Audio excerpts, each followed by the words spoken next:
October 10, 1943. The cold above northern Germany bites harder than fear. Staff Sergeant Daniel Mercer grips the yoke of his Boeing B-17 Flying Fortress. Tail number 4230789. As the bomber claws through flak-torn sky toward Bremen. He is 23, from Ohio, and the Reich spreads beneath him like a steel trap. The intercom crackles. Flak at 12 o'clock. Level altitude. Black bursts of anti-aircraft fire bloom ahead tight. Calculated. German gunners know their range now. The sky around the formation of the 8th Air Force looks like boiling ink. Mercer keeps her steady. The cockpit smells of heated oil and cordite. Frost creeps along the glass. His co-pilot, Lieutenant Harris, breathes through an oxygen mask, eyes locked forward. Bomb run into minutes, Harris says. Below them lies the Focke-Wulf plant. Intelligence says new fighters are rolling off those lines. Daily machines built to tear apart bombers like this one. Mercer doesn't think about factories. He thinks about the 10 men inside his aircraft. He thinks about bringing them home. Then the first fighter appears. A shape darts from the sun, sleek, narrow, lethal. A Messerschmitt Bf 109. Bandits, 3 o'clock high. The fortress trembles as .50 caliber machine guns hammer. From the waist positions, tracers stitch across the sky. The German fighter flashes past, cannon spitting. The right wing jolts violently. Hydraulics hit. Someone yells. Mercer feels the vibration change pitch. Engine 3 coughs, then steadies. The formation tightens. Dozens of silver bombers fly in rigid boxes, each relying on the other's guns. Alone, they would be dead in seconds. Flak thickens. A shell explodes just beneath them. The aircraft lurches upward, as if punched from below. The bombardier swears over the intercom. Bomb doors open. Wind roars through the fuselage. Mercer forces his eyes to the horizon. Straight and level. That's the rule. No matter what hits you, you hold steady for the drop. Every instinct screams to dive, to twist, to survive. Another explosion closer. Metal screams along the fuselage. The left wing dips hard. Controls sluggish. Harris shouts. Mercer fights the yoke. The fortress answers like a wounded animal. Bombs away. The plane leaps lighter as 5,000 pounds fall toward Bremen. But relief lasts less than a second. Out of the clouds, another B-17 damaged, smoking. Drifting out of formation slides directly toward them. Too close. Too fast. Mercer shoves the yoke left, but the hydraulics lag. The other bomber's wing is sheared, its pilot clearly fighting for control. For a frozen heartbeat, the two flying fortresses stare at each other through shattered cockpit glass to cruise, to fates hurtling together over Hitler's Reich, and there is nowhere to go.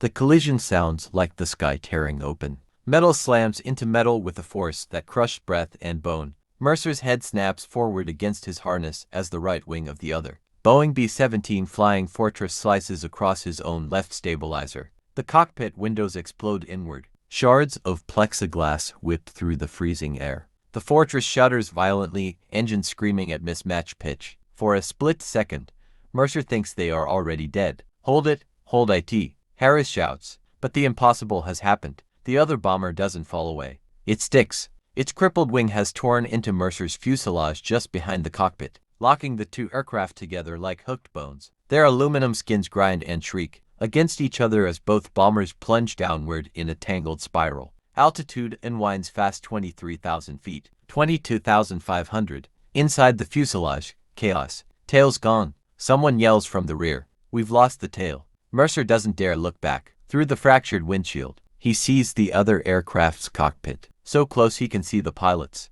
eyes, wide, white with shock. The American star still visible on the fuselage. Another crew from the 8th Air Force, boys just like his. They are locked together over Germany. Below them, flak still rises. German gunners keep firing, unaware or uncaring that two bombers are now fused into one falling wreck. Engine 3 bursts into flame. Feather it. Mercer orders. Harris reaches for the controls, hands shaking in thick gloves. The propeller slows, then locks. The vibration changes again, less violent, but the aircraft still wants to roll. The added weight of the second bomber drags them left. The control column feels like concrete in Mercer's grip. Bail out. The navigator's voice cracks over the intercom. Mercer hesitates. If they jump now, they parachute straight into Germany. Prison camps, interrogations, maybe worse. If they stay, they burn. Through the twisted metal, Mercer sees movement in the other cockpit. The pilot across from him mouths something. Mercer can't hear him, but he understands the meaning. Try.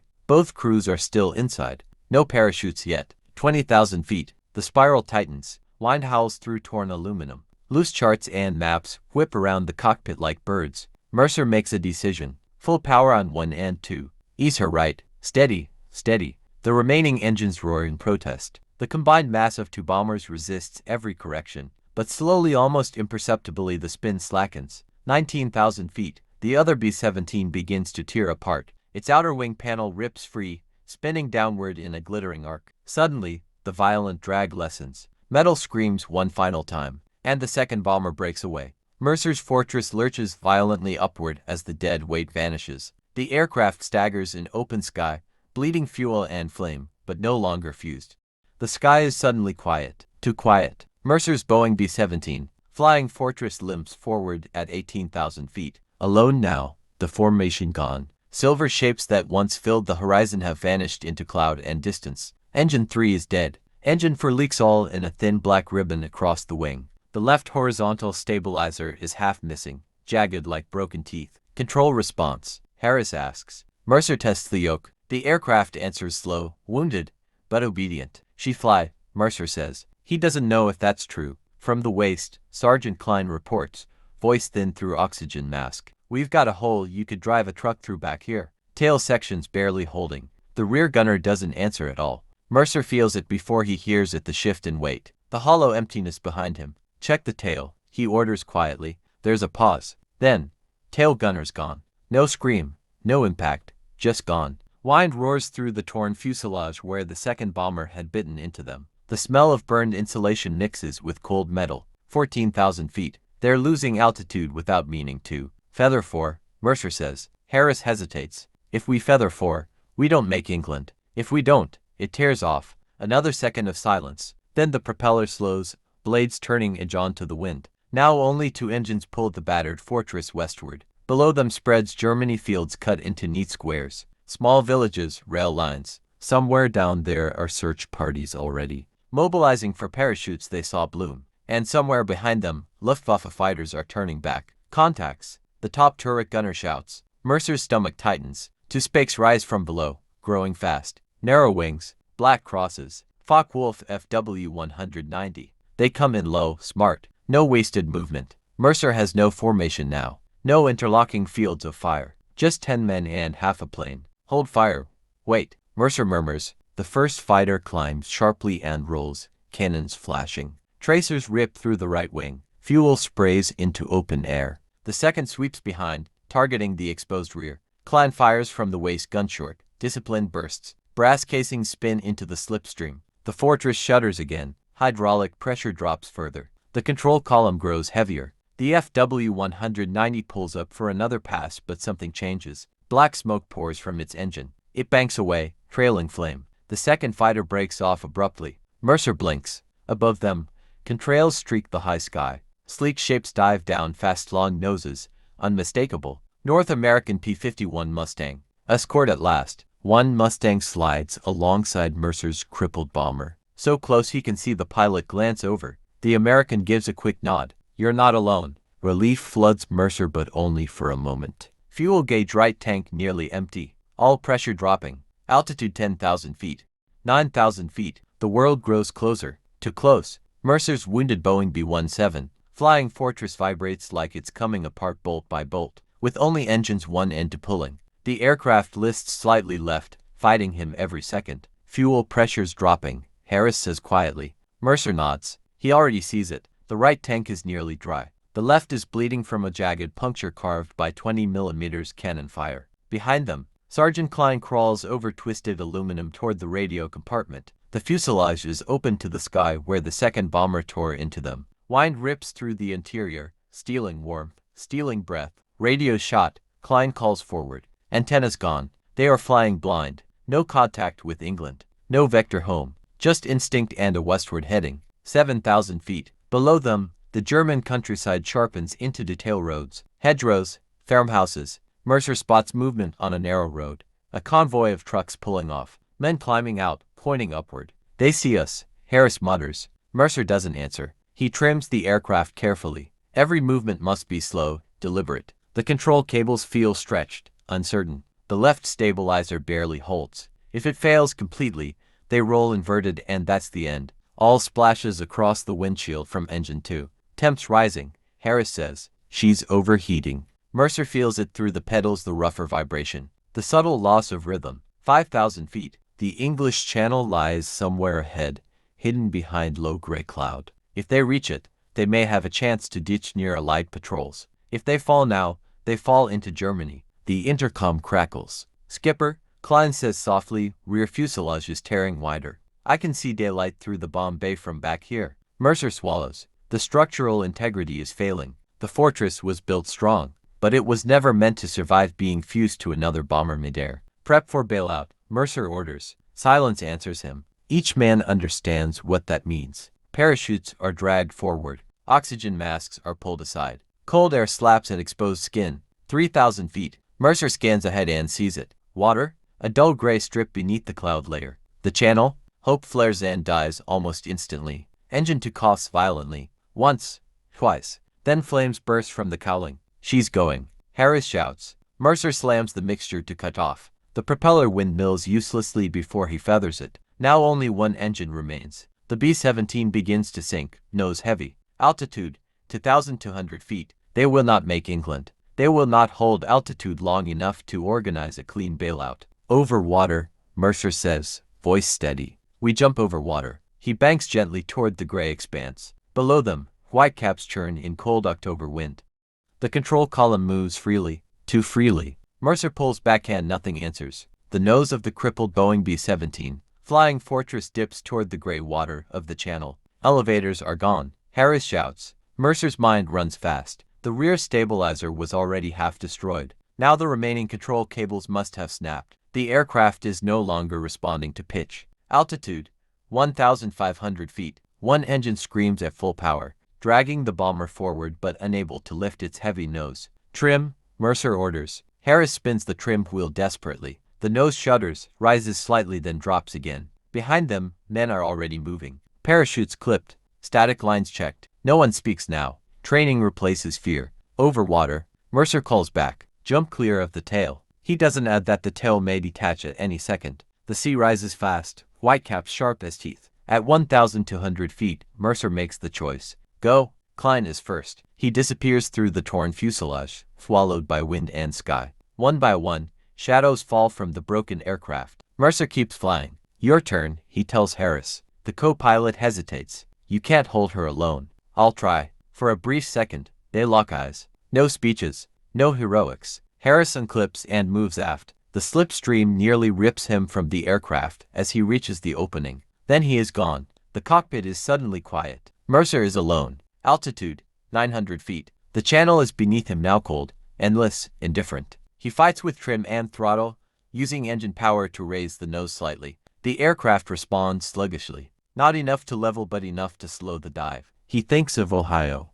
Cornfields in October. His mother reading telegrams with shaking hands. 800 feet. He unclips his harness. The bomber begins a shallow, accelerating descent. 700 feet. He stands, steadying himself against the shattered frame. Wine tears at his flight suit. Oil and smoke fill the cockpit. 600 feet. If he waits too long, he hits the water with the aircraft. If he jumps too soon, the tail may strike him. 500 feet. Mercer steps to the opening behind the cockpit. The fuselage groans like an animal in pain. Below him, he sees small white parachutes blooming over gray water. His crew, scattered across the channel. 400 feet. The fortress rolls slightly left. 300. Mercer takes one last look at the aircraft that carried him through fire and steel. Then he jumps. The wind slants him hard. For a split second, he tumbles sky, sea, smoke spinning together. He pulls the cord. The parachute snaps open violently, jerking him upright. Below him, the B-17 continues alone.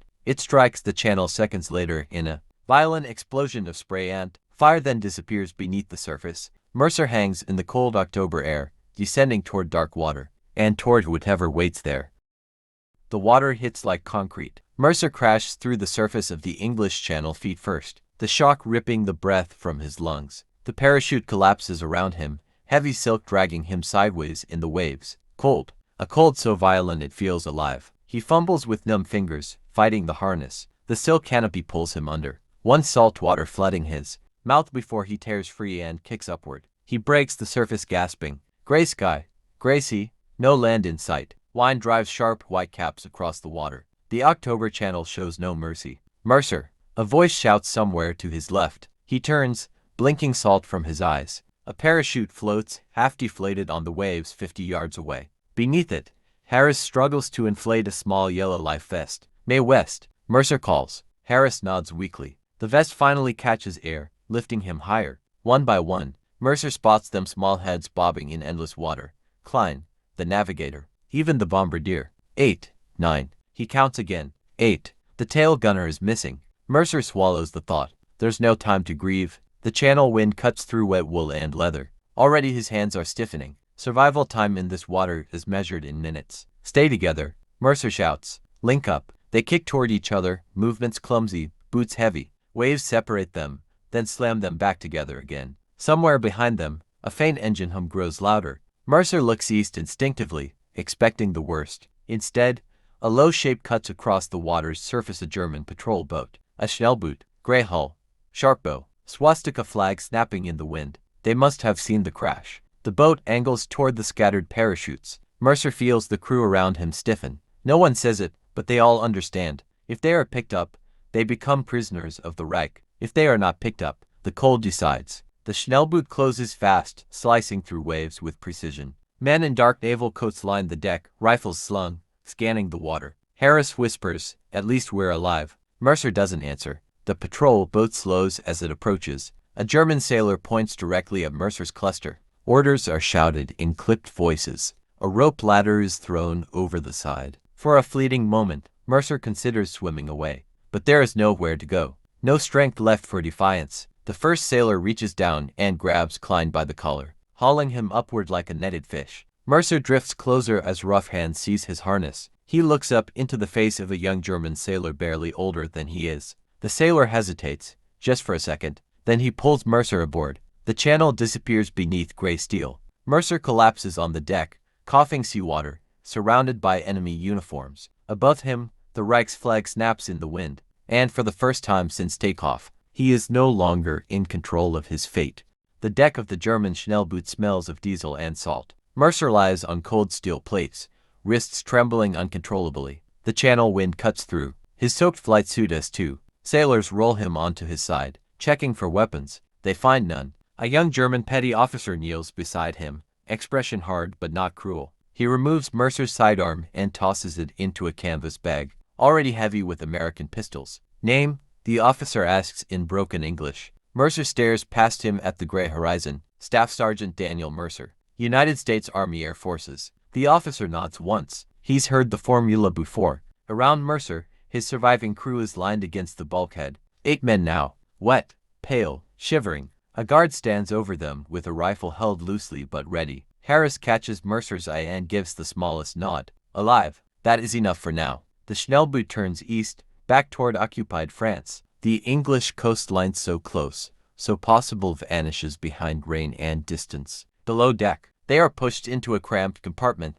that smells of fuel and damp rope. The hatch slams shut above them, sealing out light. For a moment, no one speaks. Then Klein mutters, "Well, we made it across." A few weak laughs echo in the dark. Mercer leans his head against the steel hull. It vibrates with engine rhythm, steady, efficient. German engineering at work. Hours pass. Eventually, the boat slows. Voices shout above deck. The engines idle. The hatch opens, and harsh daylight floods in. They are marched onto a pier lined with gray warehouses and barbed wire. A sign reads, Cherbourg, occupied France. German soldiers wait in formation, field gray uniforms, helmets low over sharp eyes. An officer steps forward, boots polished, coat immaculate, and Luftwaffe insignia glints on his collar. He studies the captured airmen like damaged machinery. "You are fortunate," he says in precise English. "The channel is not forgiving." Mercer says nothing. The officer steps closer. "Your aircraft collided." "Yes. 2 bombers." Mercer's pulse tightens. "So they know." Perhaps radar tracked them. Perhaps observers saw the impossible fusion in the sky. The officer watches Mercer's face carefully, measuring every flicker. Mercer answers with the only information required by the Geneva Convention. Name, rank, serial number. The officer's jaw tightens slightly, but he nods. They are marched toward waiting trucks, canvas-covered and guarded. Civilians watch silently from a distance, some with hatred, some with something harder to read. Mercer climbs into the back of the truck beside Harris. As the vehicle pulls away from the harbor, He glances back once. The Schnellboot is already refueling, preparing for another patrol. The war moves forward without pause. Inside the truck, a German guard lights a cigarette. The smoke curls through the cramped space. Where are we going? Klein whispers. The truck ride is long and silent. Canvas flaps snap in the wind as the convoy moves inland from Cherbourg. Mercer counts the turns by instinct, memorizing direction, distance, time. Training doesn't stop just because the war has shifted. Beside him, Harris whispers, "You think England saw us go down?" "Maybe," Mercer says quietly. "Maybe not." The German guard across from them watches without expression, rifle resting casually across his knees. Hours later, the trucks pass through iron gates crowned with barbed wire. Guard towers rise at each corner. Searchlights sit dormant for now, but ready. A sign reads, Stalag Luft, the interrogation center of the Luftwaffe. Mercer feels the weight of it immediately. This is not a camp for long-term prisoners. This is where airmen are questioned, tested, measured. They are marched inside a brick administration building. Warm air hits Mercer's face, thick with coal smoke. One by one, they are separated. A German corporal gestures. "You, this way." Mercer is led down a narrow corridor and into a small office.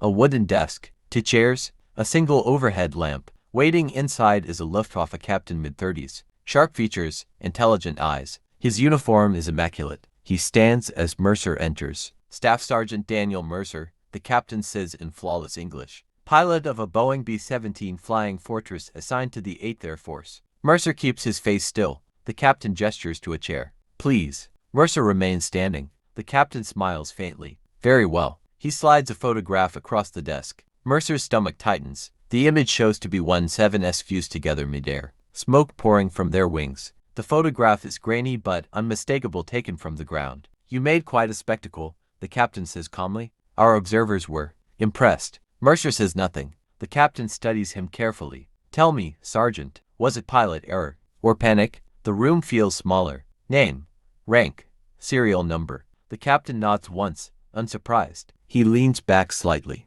"You Americans believe your formations make you invincible. Today proves otherwise." He pauses, "But I am curious. When the 2 bombers locked together, did you think you would survive?" Mercer meets his gaze evenly. "Yes." A flicker of something crosses the captain's face. Respect, perhaps. After a long silence, the captain gathers the photograph. "You will be transferred tomorrow," he says, "to a permanent camp. Stalag Luft III. The words land heavily. Mercer has heard of it. Allied airmen talk about it in whispers. High security, escape attempts, consequences. A guard escorts Mercer back to a holding cell. Inside, Harris sits on a wooden bench, face pale but steady. "Well?" Harris asks. Mercer sits beside him. "They know about the collision," he says quietly. Harris exhales. "Figures." Outside, a searchlight flickers on as dusk falls over the compound.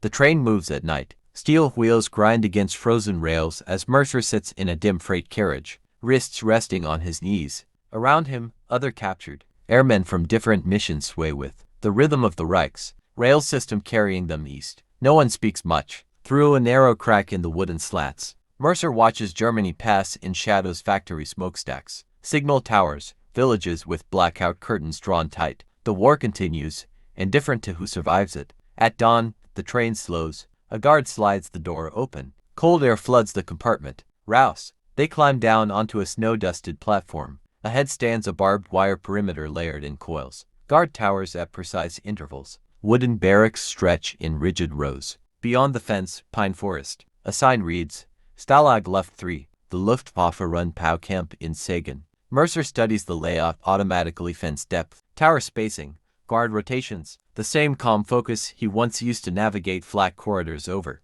Bremen now turns toward survival inside wire. They are processed quickly. Names recorded, personal items confiscated. Each man issued a thin blanket and a tin cup. A German sergeant gestures them toward compound east. Inside the compound, dozens of Allied airmen look up from their routines. British RAF, Canadians, Americans, worn faces, guarded eyes. One RAF flight lieutenant steps forward, scarf wrapped tight against the cold. "You Yanks from today?" he asks quietly. Mercer nods. "Heard about your little air show," the Brit says. "To fortresses stuck together over the coast. Half the camp's talking about it already. Word travels fast in captivity." Mercer glances at Harris. "Anyone from the other crew make it?" The RAF officer hesitates. "Some were picked up," he says carefully. Not all. The answer hangs between them. Mercer feels it settle inside him, not grief exactly. Something heavier. Responsibility, without control. They are shown into a wooden barrack. Triple-tier bunks. A small iron stove barely warming the air. Walls scratched with dates and names. Mercer takes a lower bunk near the window. Through frost-covered glass, he sees the outer fence and the narrow strip of sand. Beyond it, track smooth to show footprints. A guard patrols slowly, boots crunching. Harris sits across from him. "We made it," he says softly. Mercer nods. But making it here is not the same as making it home. That night, lying awake beneath thin blankets, Mercer listens to the wind whistle through cracks in the boards. He thinks about the moment in the sky when two Boeing B-17 Flying Fortress bombers locked together over Hitler's Reich. For a few impossible seconds, survival had depended on balance, instinct, courage. Now survival will depend on patience, discipline, and the will not to surrender hope. Outside, a searchlight sweeps across snow and wire, then across the barrack wall where Mercer lies staring into darkness.